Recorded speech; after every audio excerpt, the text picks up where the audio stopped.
karon mga pre, tanan to na itong idol nga si Ratsada. Alright, pagwapo siya kay hapit na Pasko.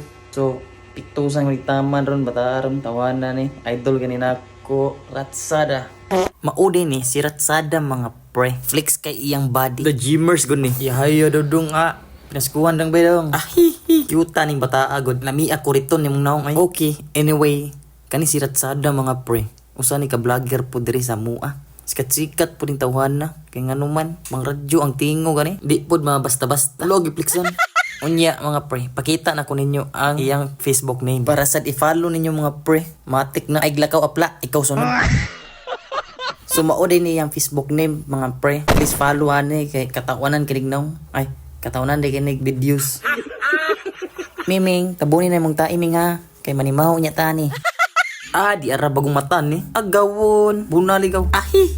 So balik ta ni Parak Vlogs mga pre kay hapit na ni Mauman. Matik man na mga pre mao na ni siya karon. Tanawar ra, puro mag-avatar pre.